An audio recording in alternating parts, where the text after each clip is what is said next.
Happy farming!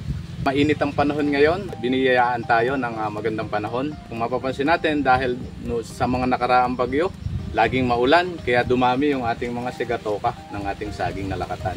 Dahil ngayon ay mainit, magdidilip tayo o lip prune o tatanggalan natin, babawasan natin yung ating dahon ng saging. So bakit nga ba tayo nagdidilip?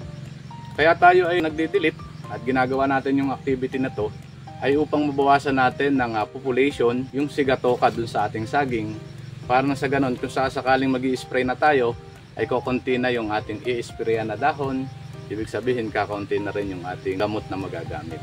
So ang paglilipro naman ay hindi dapat ito yung talagang linis na linis o sasagadin natin. Ang sa atin lang pinapababaran lang natin yung population nung pest o nung infestation sa ating lugar. Dahil kung talagang ito ang gagawin natin ay puputulin natin ng sagad, uubusin natin talaga yung may dahon na may sigatoka, ang mangyayari sa atin maapektuhan naman yung ating saging. Dahil siyempre yung dahon pa rin ang nagbibigay talaga ng sustansya nung ato sa ating halaman. Kumbaga dalawa kasi yung pagkakataon na maliban dun sa nag-a-absorb yung ating ugat para sa food ng ating saging, yun naman dahon ay nakakapag-absorb din yun ng mga carbon dioxide o nung kakailanganin ng ating halaman. Kaya ipapakita ko sa inyo yung activity, hindi ibig sabihin ay talagang tatalasin natin ng marami, kundi babawasan lang natin yung populasyon dun sa ating saging na may sigatoka. Katulad nito, so ganun lang naman yung ating ginagawa. So usually, ang tinatanggal din lang natin ay yung dahon. Yung ganito lang, itinitira natin yung palapa. Bakit natin itinitira yung palapa? Sapagkat siyempre, itong palapang ito ay meron pa rin, nag-hold pa rin siya ng water, kaya ito ay may tubig pa na magagamit pa ng ating puno.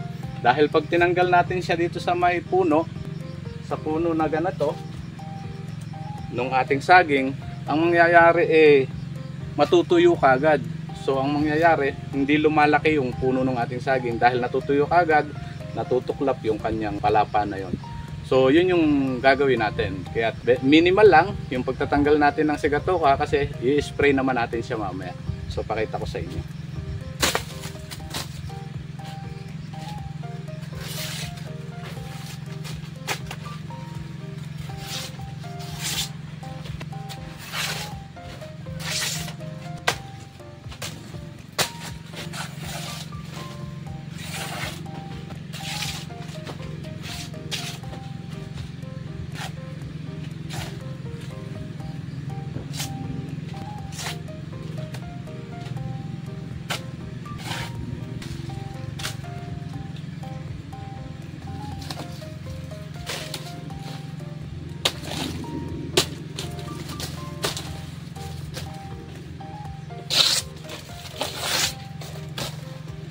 So usually ganun lang yung aming ginagawa kasi timing yung pagkakataon, mainit ngayon kasi hindi pabor na ang multiplication ng ating mga fungi na yan o fungus na yan pagka medyo mainit ang panahon. Kaya sasabayan natin siya ng spray ng ating fungicide. Ginagawa lang namin yung ganito every time na makikita lang namin na medyo grabe na yung infestation. Pero hindi naman lagi.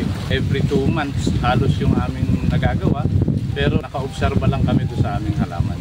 Dahil gusto namin siyang mapabus ngayon, dapat mapabuelo natin dahil galing siya sa stress ng bagyo.